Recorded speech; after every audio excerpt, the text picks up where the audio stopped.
Hey guys, today we're going to be reading chapter 4 of Stuart Little. This one's called Exercise. Let's get into it. One fine morning in the month of May, when Stuart was 3 years old, he arose early, as was his custom, washed up and dressed himself, took his hat and cane, and went downstairs into the living room to see what was doing. Nobody was around but Snowbell, the white cat belonging to Mrs. Little. Snowbell was another early riser, and this morning he was lying on the rug in the middle of the room, thinking about the days when he was just a kitten. "Good morning," said Stuart. "Hello," replied Snowbell sharply. "You're up early, aren't you?"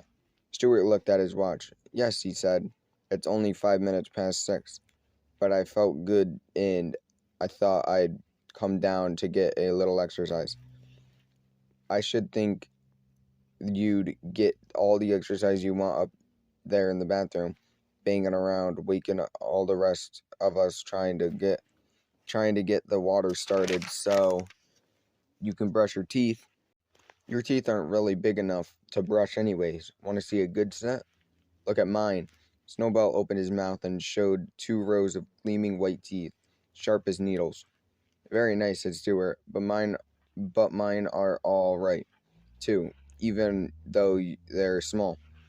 As for exercise, I'll take all I can get. I bet my stomach muscles are firmer than yours." "I bet they're not," said the cat. "I bet they are," said Stuart. "They're like iron bands." "I bet they're not," said the cat. Stuart glanced around the room and to see what he could do to prove that Snowball was to prove to Snowball what good stomach muscles he had.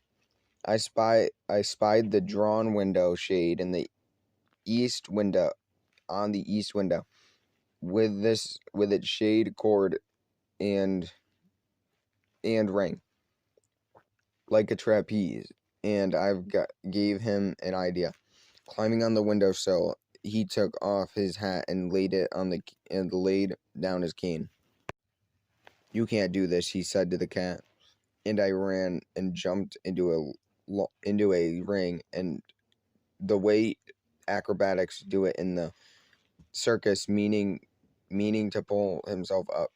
A surprising thing happened. Stuart had taken such a hard jump that it started the shade with a loud snap, and the shade flew up clear to the top window, dragging Stuart along with him.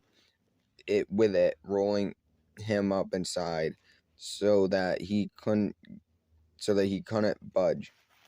"Holy mackerel," said Snowball, who was almost as surprised as Stuart Little. "I guess that will teach him to show his muscles." "Help, let me out," cried Stuart Little, who was frightened and bruised inside the rolled up shade, and who could hardly breathe. His voice was so weak that nobody heard Snowball just chuckle. Snowball just chuckled.